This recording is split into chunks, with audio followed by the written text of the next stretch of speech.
Well, welcome back to the second part of our double bill. In this session, we're delighted to have worked with Debs from the Football Supporters Association to put on a Women's Game Network discussion.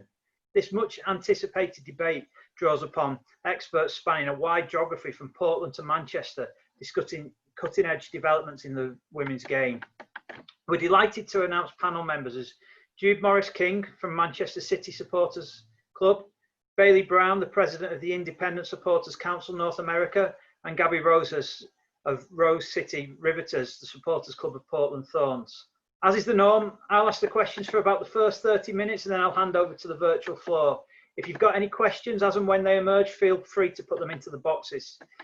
So, first of all, I'll hand over to the panelists. Could you introduce yourself and your organisation, please? And we'll run with Bailey first, if I may. Absolutely. Hey, everybody. I'm Bailey Brown. I'm the president of the Independent Supporters Council of North America, and we are the collective body that advocates, educates, and supports our ultras supporters over here in North America. We represent MLS, NWSL, USL, all three levels, NPSL, and CPL. So lots going on. Super. And to Gabby? Hi, my name is Gabby Rosas. I'm with the Rose City Riveters based out of Portland, Oregon, and we support the Portland Thorns FC. And yeah, just happy to be here. Thank you. And over to Jude. Yeah, hi everyone. I'm Jude Morris-King. I'm the treasurer of the Manchester City Women Official Supporters Club, supporting Manchester City women. And yeah, really looking forward to this session today. Superb. And Jude, we'll stick with you. Could you tell us a bit about the history of your club, of the Manchester City Women's Supporters Group? Sure, yeah. So we are a branch of the official City Supporters Club. They have 200 branches around the world. There's about 20,000 members globally. And they're celebrating their 70th anniversary this year. So our branch as Manchester City Women Supporters, we were formed 5 years ago. We'll be celebrating our 5th anniversary at the end of the year. Not quite sure how we're going to do that yet with the situation with COVID. But yeah, so we've got about 200 members. A lot of the supporters clubs are quite regional for the town that they're set in. We're probably a little bit different where we've got members Manchester, throughout the UK. We've even got a member in France. We've got members in Brazil. Sorry, that was my wife just walking across the background there. I think we've got one in Hawaii. So, you know, we've got a really good coverage of members.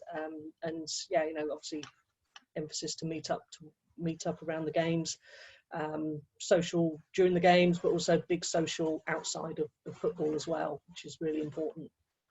And when did you launch? We launched in December 2015. So we were actually approached originally by Manchester City Football Club. Manchester City Ladies was first formed in 1988 and was pretty much affiliated with Manchester City throughout most of that time. They rebranded in 2013 to Manchester City Women. With the intention of they want a license to play in the Women's Super League, so top tier in England. And they really got behind the club at that point. And more people were starting to come to games. And the football club, they approached us because regulars going along to the games and said, would you like to form part of the official supporters club, which is completely separate from Manchester City Football Club. It's run separately. But there's a really good relationship between the club and the football club as well. So we had to form an official club with 50 members, which we hit that number pretty quickly, which is great. And we've steadily grown since then. Superb. And Gabby, you tell us a bit about the history of the association? Yeah, I can certainly do that. So the Rose City Riveters were really founded in 2012 when the announcement that the United States and Canada would be participating in a new women's league, NWSL. And when it was announced that Portland would get a club, the supporters kind of rallied together and said, okay, how are we gonna do this? And rather than just form a women's version of the Timbers Army, there were a lot of supporters who were passionate about building something from the ground up, as much as possible. And there was a lot of support from the 107 Independent Supporters Trust, and which is kind of the organization that helps support the Timbers Army and the Rosary Riveters here in Portland. It wasn't until 2013 when the club got formed and we started seeing a roster and a badge and kits and everything that the Riveters really took on their like official name and official platforms and things of that regard. We've been supporting the Thorns ever since, and we have supporters who travel from all over to come to Portland for matches. We don't have a paid membership to be in the Riveters. We do have a paid membership to join the 107ist, the Independent Supporters Trust here in Portland. So it's hard to say how many people are in the Riveters, but the 107ist has between 3,500 and 5,000 members depending on the year. Really we're continuing to grow. The section of the stadium that we're in is affectionately called the North End of the stadium, and we've been taking up more and more of that space over the last 7 years, and we're really looking forward to getting back into the stadium once all of this settles down and live sport can happen again. So are you an official group, or are you an independent group? We are an independent group. We're independent from the front office. That's something that we strive to do within the Independent Supporters Council, which is the group that Bailey's here to represent. But what we strive to do is remain independent of our front office, so that we can ask questions, so that we can ask for some accountability. But we also have a lot of responsibility in that regard as well as a supporters club. The 107ist is the only recognized, I guess, supporters group by the Timbers and Thorns front office here in Portland, and we do our best, as I'm also on the board of the 107ist, and we do our best to represent supporter issues and supporter requests when we do meet with the front office. So the Riveters are I guess the official supporters group. The front office doesn't do a supporters group under their own crest or their own program. Great, thank you. And over to Bailey. Bailey, would you be able to tell us a bit about the history of the Independent Supporters Council in North America? Yeah, absolutely. So we officially were started in 2009. By officially, I mean it was a group of supporters here in North America, kind of from various areas like Toronto, Chicago, Seattle, LA, who, as they started to see MLS grow, they also were getting a lot of corporate push from the league on what supporters culture should look like. And they wanted to create a union of a sort that could represent supporters on an independent level to lobby almost the league. So 2009, 2010, 2011 was kind of all planning. And then our first conference was actually in 2012. So that was kind of when it all got started. From there, we have just grown. We are now over 100 members. We represent close to 25,000 supporters in the United States and Canada, looking to expand to other countries in North America. And yeah, we work with Major League Soccer directly. We do work with the National Women's Soccer League directly, and we also work with the United Soccer League directly. In that capacity, we talk to the leagues and people within those leagues to advocate for supporters.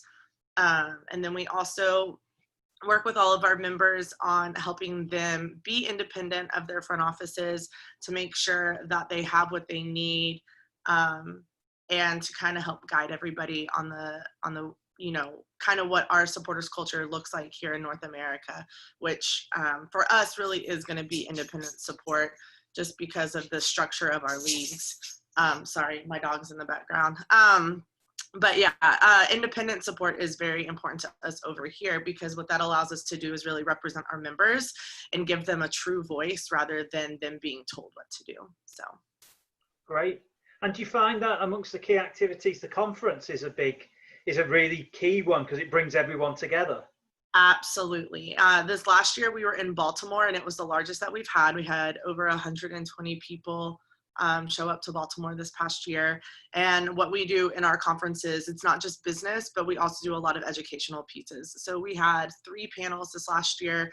We had FAIR come in and talk to us, Human Rights Watch, and then we do breakout sessions where people can learn from one another on different subjects that they want to talk about, whether it be multiple supporter groups working within the same section, or if it's pre-game, we do a lot of what's called tailgates over here, you know, people working together on that, or even membership structure and legal structure and how people are working with lawyers to make sure that they have their taxes in line, or their nonprofit status. So we provide a lot of different things, and that is kind of like that one chance that we get every year to be together, because we do have 4 time zones.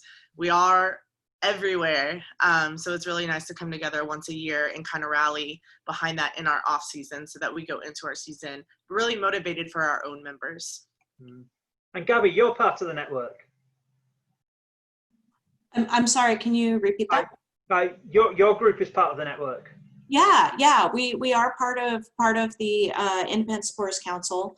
The Riveters have been going, I think 4 or 5 years now, and we were actually slated to host the next conference, but we've pushed it out a year to allow groups not only to do normal season fundraisers to help pay for attending the conference for some groups, but also just to allow more time for travel to become okay and things of that nature. So I believe, I might pass it back over to Bailey now, but I believe that there's plans to try to do some of the conference this year virtually, or I should say next year. It's typically in January of the year, virtually. But the Riveters, we are working really closely with other NWSL supporter groups through ISC, and we're actively trying to recruit as many NWSL supporters into ISC as possible, because that really helps us when we do go to the league on certain things like racism in the stands, or the way that we're talking to them, or we did talk to them about this NWSL Challenge Cup. It really helps us to have as many supporter groups in ISC as possible, so that the league really knows that you're speaking to all of the supporters groups when you're interacting with ISC. Yeah, absolutely. Just to bounce off of that, we are going to be digital this year, and our board is looking at different ways to create different educational experiences, maybe not just for our reps who would normally come, but anybody who wants to be involved. So we're kind of looking at some different things that we can do virtually, just because our numbers aren't getting better in the United States right now.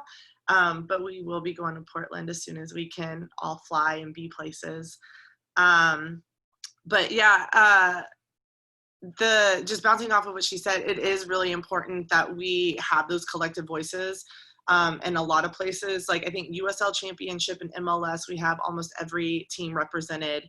And then with NWSL, even though we don't have all of them as members, we have contacts and we work with them actively, just because some of those groups aren't ready to, they don't feel ready yet to join, and we don't want to push them for something they're not ready yet.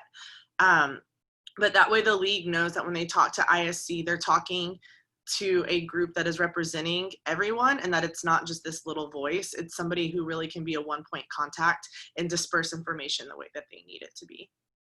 Thank you. And Jude, do you find that there are similarities in kind of a network of association in the UK as well, or is that still to develop? It's developing right before our eyes, really. So thanks to Debs. I'm sure Debs will talk a bit more about it. But the Football Supporters Association has been long established in men's football. It's never really had a women's network. During the World Cup last year, I think there was the first fans embassies for England supporters travelling out to France, which was brilliant, and that's where I met Debs as well. And everything's just kind of really took off from there. I think most of the clubs in the top tier of England football are now members in one way or another as part of the Football Association, and that's also growing into the second and third. I think we may even have fourth tier as well. So it's been rapidly growing. So I mean, I'll let Debs talk more about it, but I think as a supporter, and we're probably one of the more established supporters clubs in England, it's great to meet other fans away from the game. We talk during the games, but to really understand what they're about, maybe what challenges they might be facing or what good ideas they have, and we can work together collectively. But it's also having that one voice to go and talk to the Football Association in England as well. I think certainly a lot of things around COVID, you know, we've been talking collectively around that rather than being, you know, just Manchester City or just Chelsea or Arsenal, for example. So that's great. And, you know, we're reinforcing the message with our clubs as well to say, look, we're here.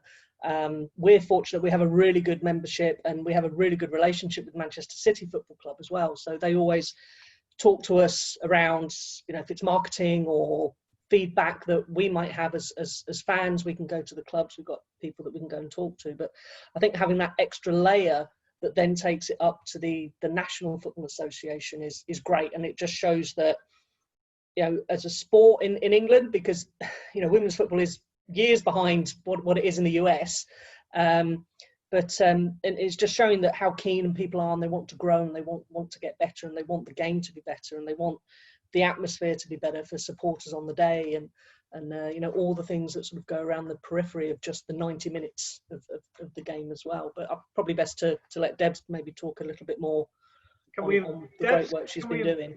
Great. Debs, can we invite you into the conversation to talk about the establishment of the network?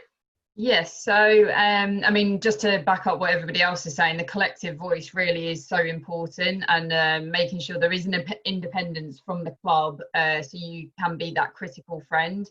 But even in the last couple of months, you know, we've grown. This time last year, we had no members in the network. We were just trying to establish it, and now we've got 18, and we cover the WSL, the Championship, the National League. So we really are getting a big spread, actually.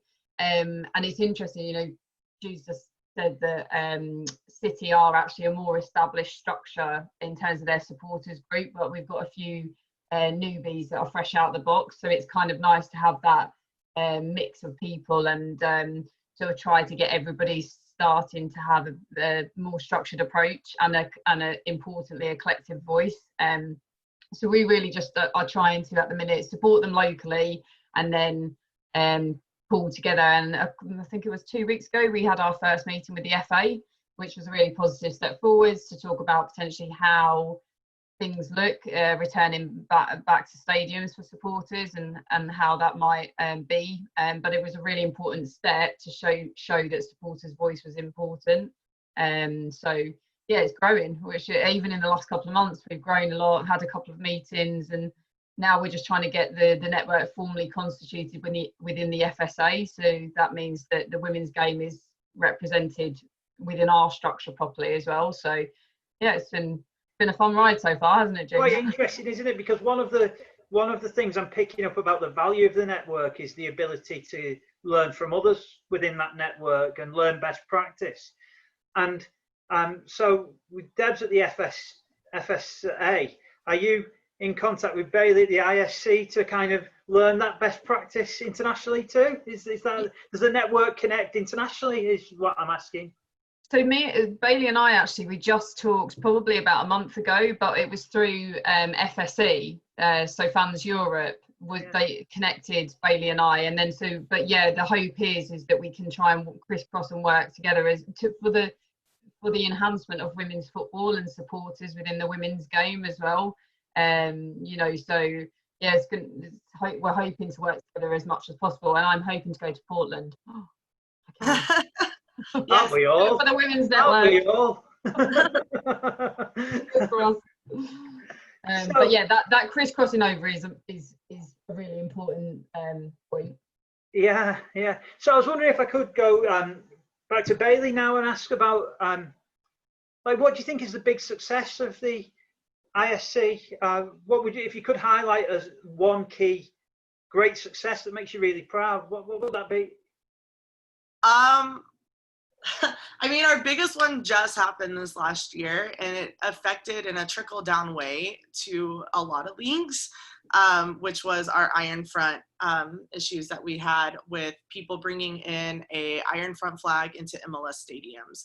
But what came out of that was we were able to actually work with the league. It helped us establish not just a relationship with MLS, but really did help us establish a relationship with NWSL, USL, other ones, and started talking about supporter code of conducts and allowances within the stadium, and making sure that supporters have a say when it comes to that. In regards to NWSL, it actually helped us get all of our NWSL members and non-members together to actually have them write their own supporter code of conduct, because the NWSL has gone through a lot of structural changes within the last year. And so what it did was it allowed us to kind of lobby to the NWSL that, hey, the supporters have done this together. They're going to make sure that this is upheld within the stadium.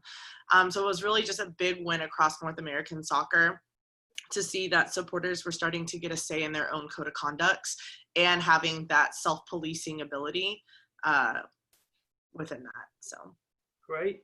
And Gabby, at the Riveters, what would be a big success that you could tell us about? I think that's a tough one. There are just so many. I think that a big success that we view is trying to be good ambassadors for the game. And in 2018, the Portland hosted the NWSL Championship. And something that we worked really hard to do was to be good hosts in that tournament. And it was fortunate that the Thorns had a really great season and made it to the final. It was unfortunate that they didn't win the final, but we were acting as ambassadors and networked with all of the different SGs within NWSL. A lot of ISC members, and tried to put on different events around the final, and tried to really work with not only the league but our own front office to say, how do we turn this into an event that people want to come to, and not just a sporting event, the 90 minutes and then everybody goes home. So we hosted things the day before, like a volunteer event. We did a karaoke and live music show the night before. And then after the match, there was a party underneath the tent in a parking lot, like a big tent, one of those big circus tents. And it was just for me, a good example of what the women's support can do, or supporters can do within the women's game, I should say. It's not just women's support. But what we can do within NWSL, what we can do to help grow the game, because we certainly are in that growth period in NWSL. We're trying to not only grow individual supporters groups and help them do a lot of that best practice sharing that Bailey has been speaking to about ISC. But we do try to do best practice sharing within the NWSL supporters groups. We have a pretty active Slack channel and Facebook where we're constantly kind of pinging each other with questions like, hey, did your front office ask you this? Or we have supporters who are feeling this way about something. How do you guys feel? And so it is really nice to know that we're not trying to do this alone. We're not trying to grow something totally in an incubator, and we are trying to do outreach. So as more NWSL leagues, or I'm sorry, NWSL teams join. So we have a new team in Louisville joining next year. And then in 2022, there's been a lot of news last week about a new club starting up in LA. And so we've already started the outreach to some of these groups, and we're already getting applications and voting on new groups to join, and really to help show them that there isn't a blueprint to how to do it.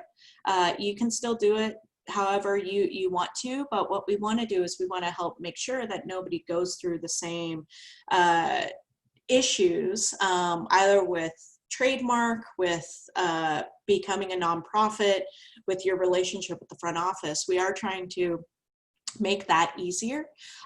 Mainly, the more supporters that we get in the stands, supporting NWSL clubs, the better opportunity that this league has to be evergreen and to be around for decades and decades. And we've already seen here in the United States 2 other women's leagues fold. Now, fortunately, we've already doubled the amount of time that both of those leagues were around. But that is a constant concern when supporting women's soccer in the United States, is how do we compete against not only MLS, but how do we compete against NFL, NBA, hockey, baseball, all these other sports and all these other markets. It really is important to make the supporters group be the party and the welcoming party for new fans, so that we can grow the league and grow the support. Great. And to Jude, some big successes? Yeah, I mean, I can sort of echo a few of the bits that Gabby was saying, but I think the big thing for us is it's trying to grow the number of supporters and working with the club where we can to do that. So as a supporters club, we quite often get invited to other branches of the official supporters club for City, and we'll go and talk about the women's team, because Manchester City has been there for 125 years. We've celebrated this year, Manchester City, but some of them have never been to a women's game, and our stadium is across the road from the men's stadium, so it's there. There's just a bridge that links it. So it's just try and get people to go and just really try and champion the team. Manchester City very much use the one club, one city ethos. So we try and follow that as much as we can as well. And we've seen numbers come up this season. I mean, obviously it's unfortunate the season was curtailed. We still have about six league games left to go. They were stopped. But from the away support, we've actually managed to almost double the away support now. And I guess it's obviously a lot easier to travel around England than it is to travel across the United States for an away game. But to more than doubled it, we tend to operate a coach to every game. We normally subsidise that because we can sell merchandise and things like that before the games. We have a table inside the stadium before the game. The club lets us do that, and we can enroll new people to the supporters club. We might sell things like calendars, and we take all of our own photos, so there's no copyright infringements or anything like that.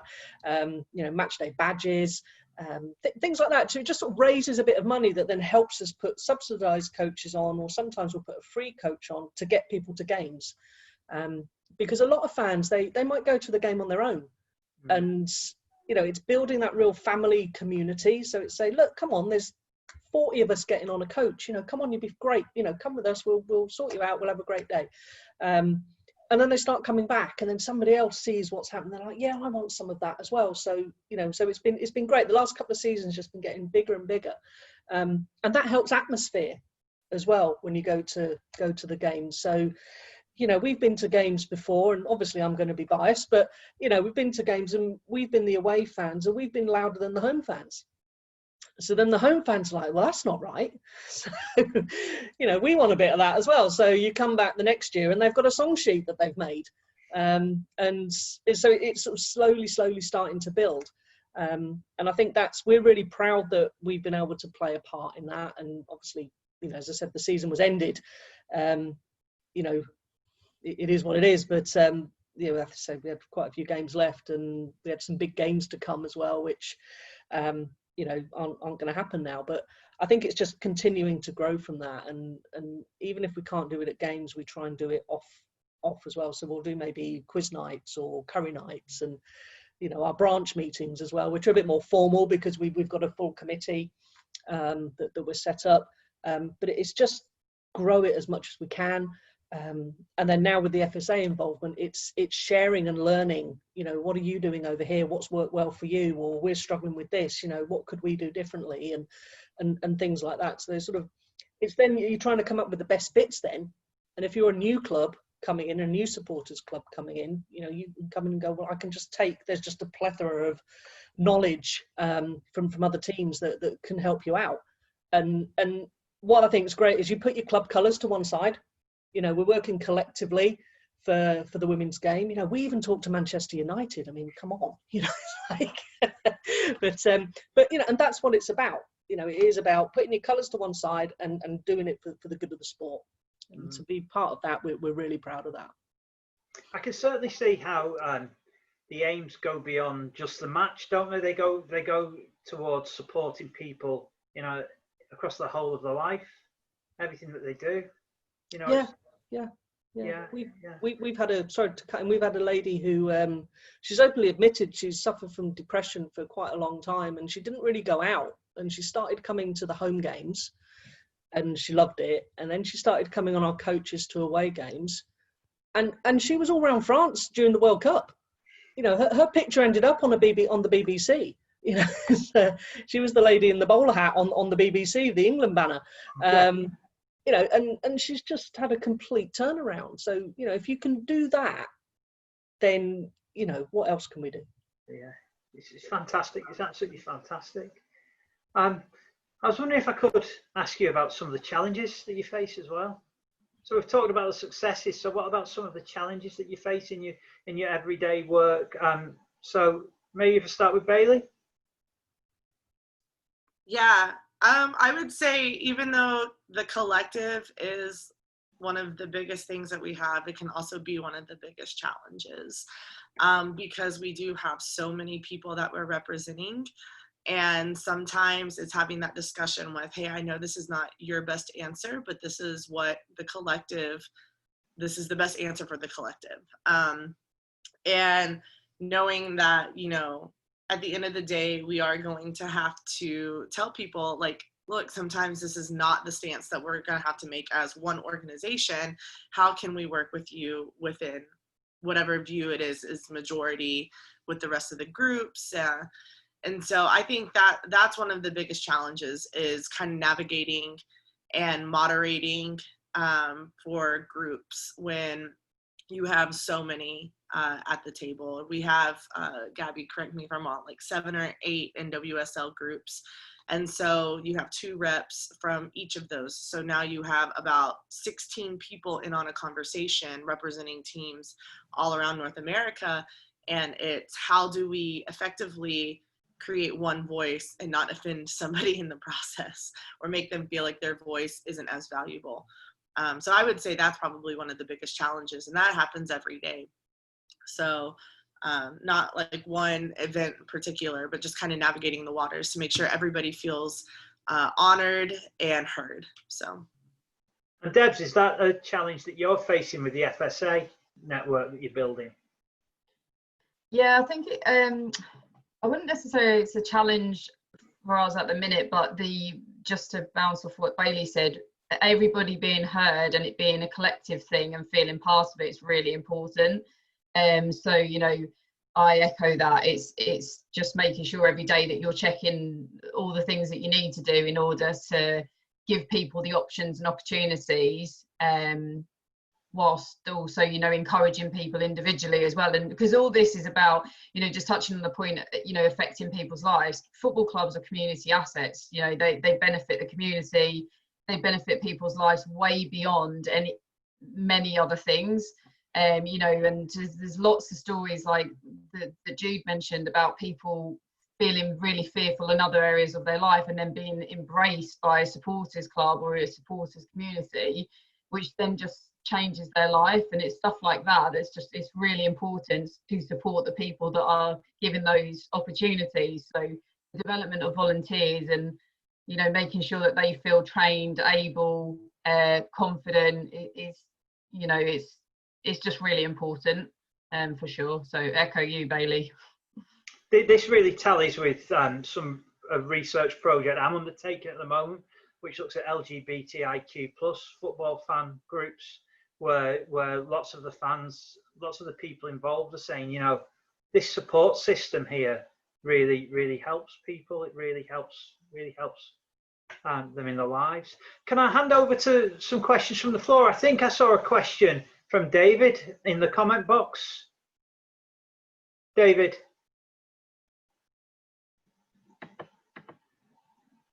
Let me just see. So I can ask David's question here.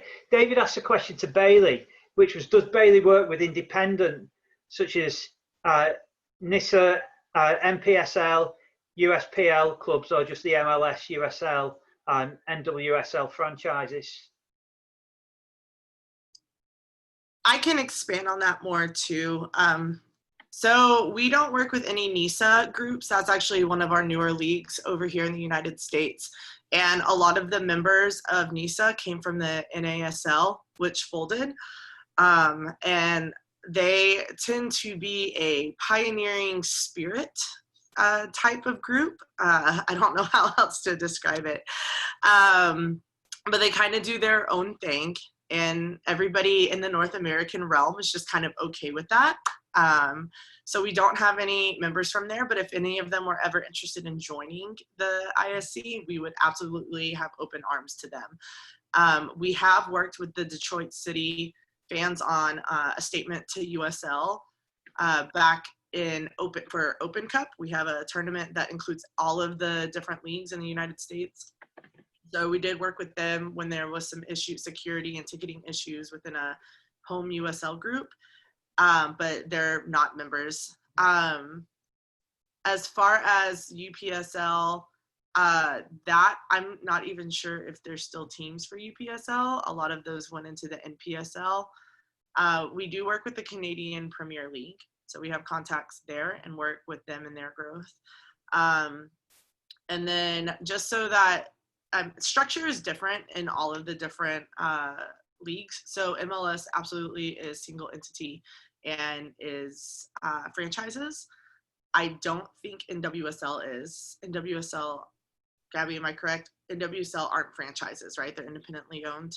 I believe they're independently owned, although there are a significant number of clubs that are part of the MLS like franchises, but I don't believe they're a single entity like MLS.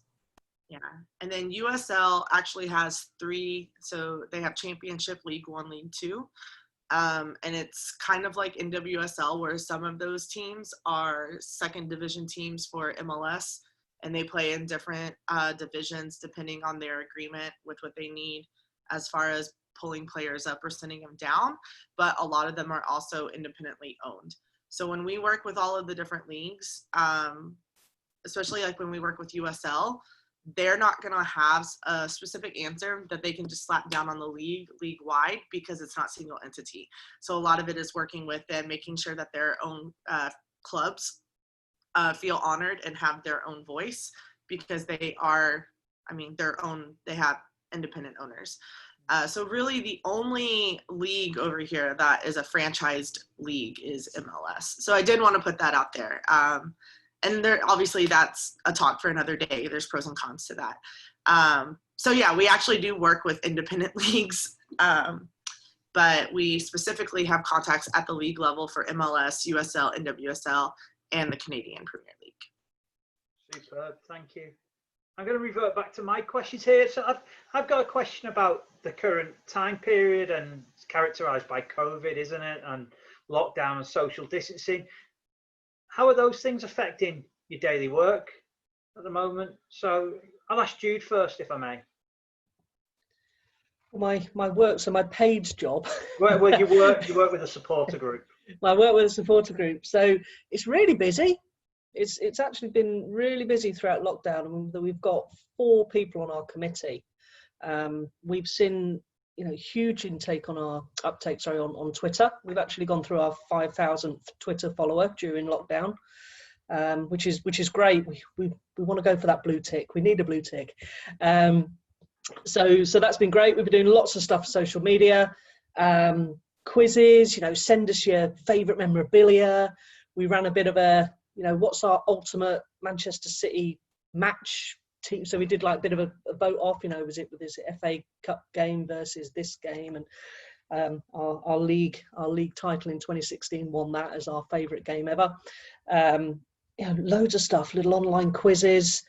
We've done Zoom meetings, because we normally, as a sort of a proper like branch, you know, we have to do branch meetings. So we'd normally do that every sort of 6 to 8 weeks face to face. So we've switched that to Zoom.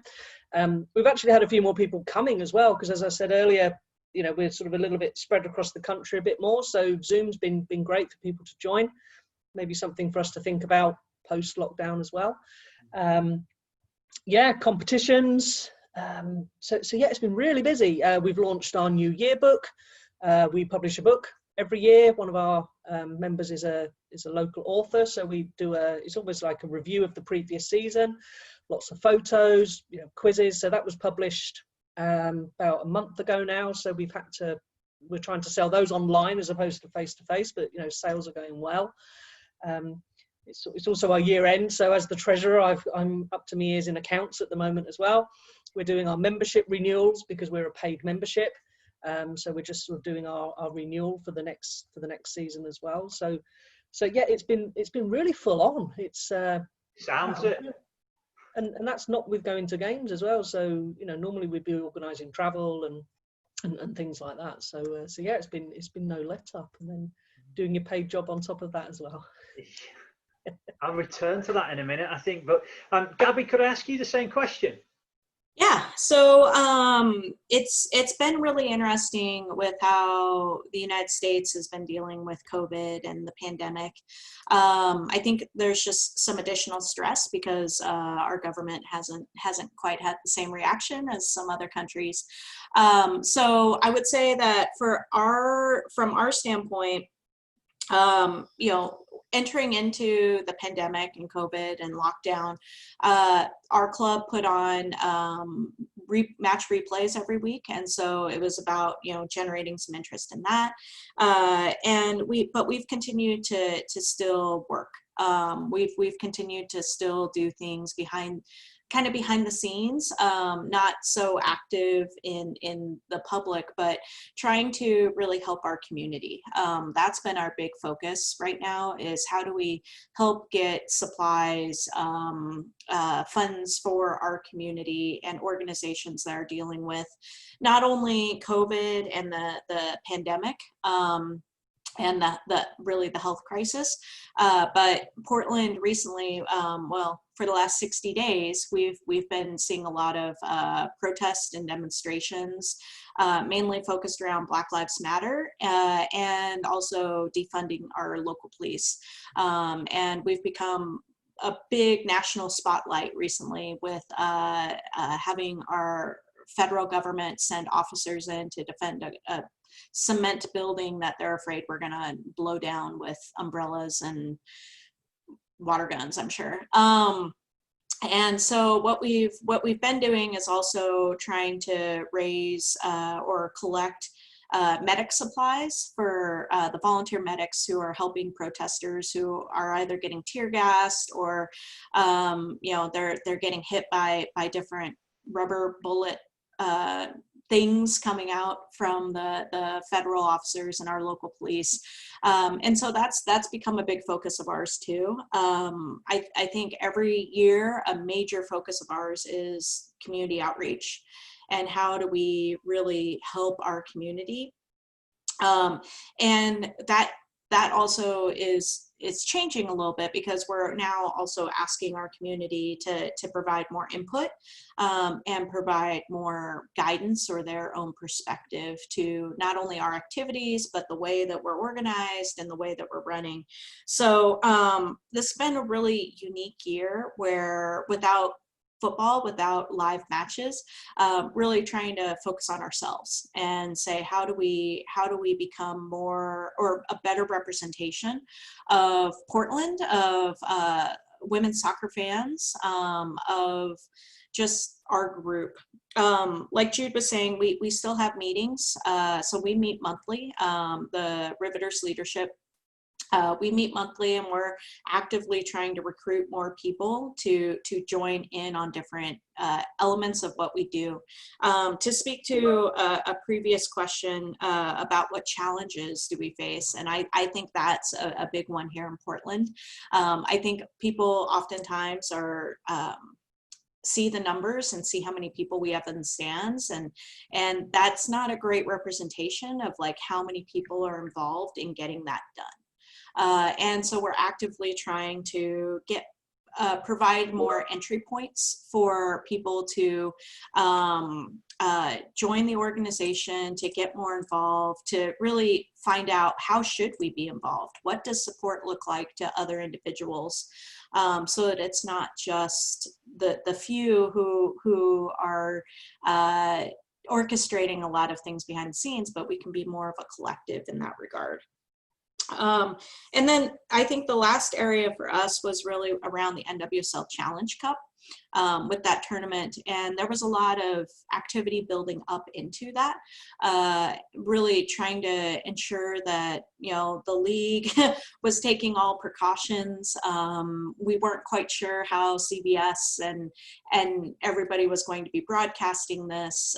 So there was a lot of uncertainty there, but we're really happy with how it played out. I know I'm personally, the only complaint I have is I hate fake crowd noise. And so I was pretty frustrated that I had to watch the match on mute, because it's just it's like nails on a chalkboard to me. Like, it's not real. Stop messing with my mind. But you know, it was great to see how that tournament really came out, and now we're focused on what does return to play look like, and how do we what does support look like in a pandemic? That's still a question that we're trying to answer. Like, I don't think anybody's figured that one out yet, but still very busy. I don't know if we would be doing everything that we're currently doing if there was live football, if it was a regular season. I think this is really an opportunity for us to look at changing a lot of structural things that we have within our organization. Once again, I'm struck and inspired by, as you talk around just what help you give to people. You know, it's the same point which when Jude was talking earlier, you know, about how this group of people, as a group of football fans, are trying to make the environment so much better and try to work with people. Debs asked a question which kind of relates on the last point you raised, Gabby. So I'll ask you this, and then I'll also ask Bailey the same question around dialogue around returning to stadiums in the US, dialogue with supporters. Has that taken place? It's in the hypothetical, yeah, it's taken place. We haven't had, I would say, real conversations about what, at least I haven't been a part of real conversations with regards to, okay, now let's talk about how is this actually going to happen. I think in general, there's a lot of apprehension about it. With COVID numbers still on the rise in the States, here in Oregon, you know, we're fortunate that our numbers have remained relatively low, but they are increasing. And so that's of great concern. And not only are our infection rates increasing, or our positive testing increasing, but number of deaths are also increasing daily. And so it's something that we certainly miss the club. We miss the roster. We miss having energy around that, but you have to weigh the pros and cons of being able to go inside the stadium. And I know there are a lot of protocols that the league is exploring, and they took great precautions in Salt Lake City with the bubble that they created, and they had 0 positive tests throughout the tournament. It's another element to add fans to to the equation, because fans aren't going to live in a bubble. And it just seems like a huge risk to me. So I haven't been involved in any of the conversations, but I am very apprehensive about them. I understand. And Bailey, is that what you're finding too? Yeah, so the way that we're kind of approaching it, as at least to, you know, how are we talking to the leagues about it, is that we're really just talking to our members at a league level. So we went to the NWSL groups and we said, hey guys, do y'all want us to run a survey for y'all? Have y'all heard about post-tournament play? And from what they've heard so far is that post-tournament play is probably not going to happen unless it's an agreed upon friendly between the teams. So in that capacity, we're not really having to advocate as hard, because it sounds like it's not this huge mass organized league play that's going to be happening. For USL, there is a lot, and just so we know, NPSL has been canceled for the year, so we are not advocating at the league level for that, just because there's no play. CPL is kind of up in the air. We've been talking to them about stuff, but Canada is in a much better place than the United States, and Canadian Premier League doesn't come south of their border.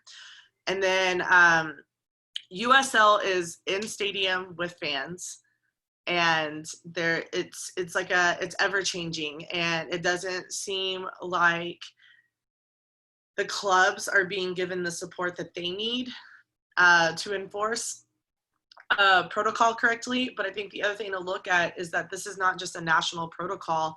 Protocol changes by state and by city.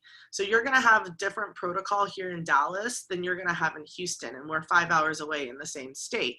You have a different infection rate. You have different hospitalizations. You have a different death rate.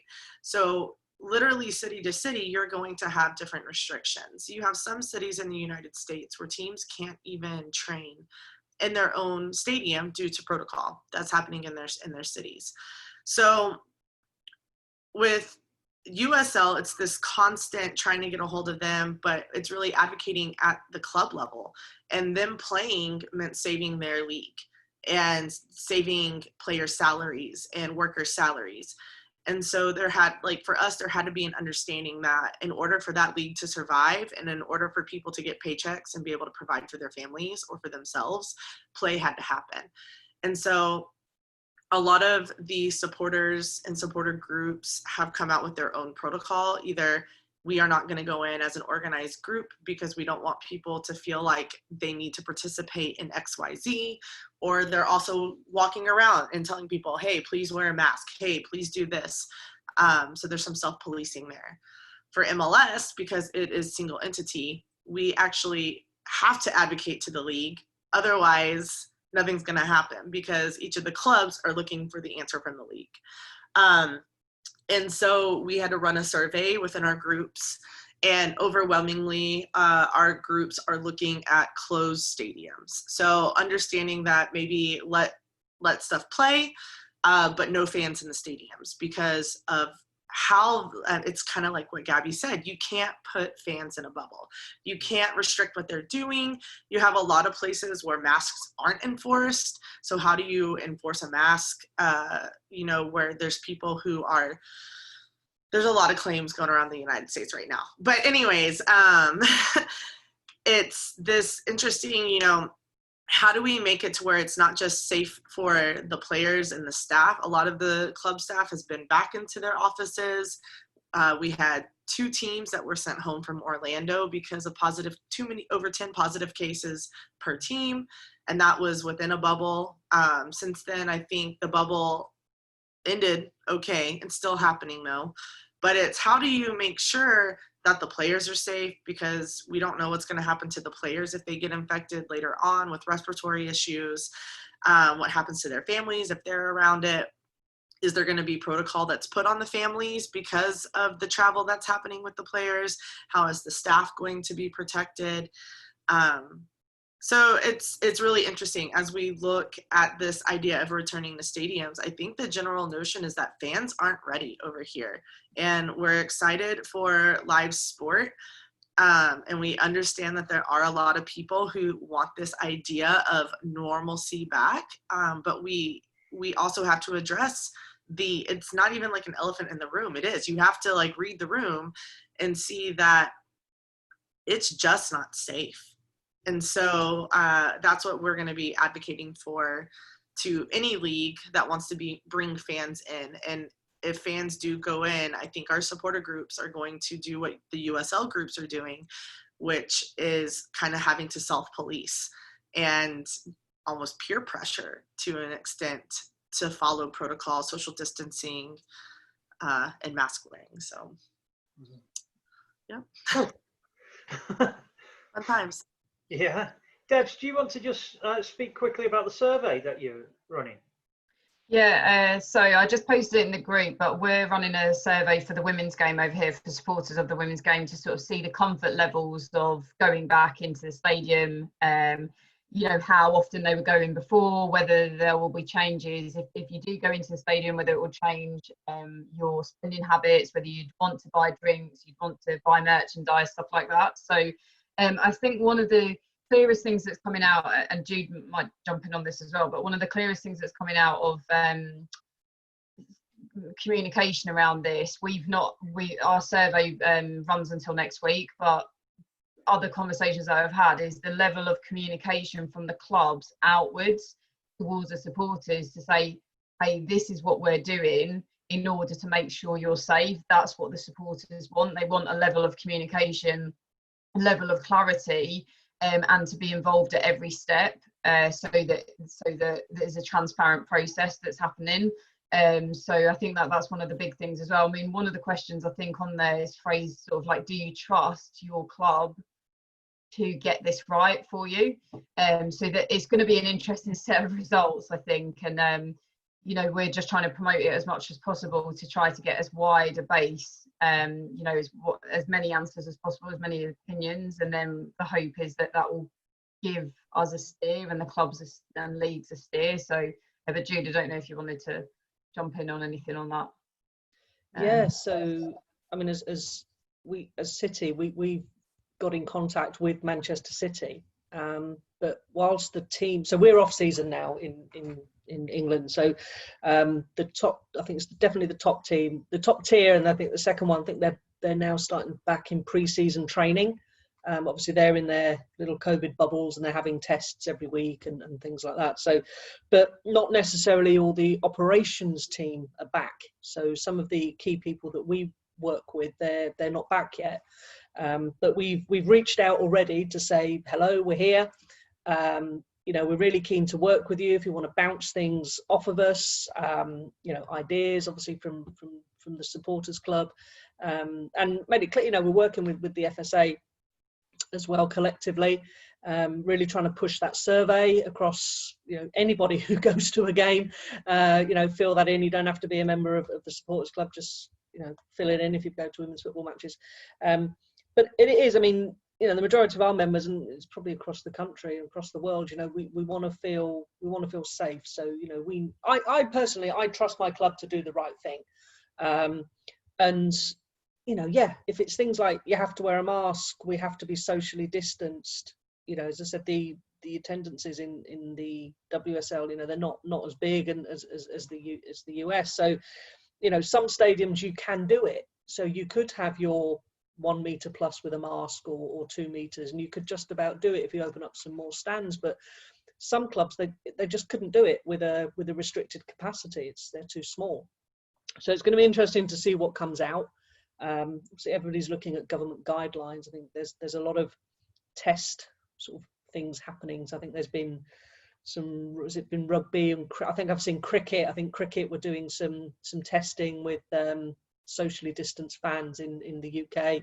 I think they're doing some snooker and rugby and things like that. So I'm sure football will be done at some point. But so yeah, it's going to be interesting.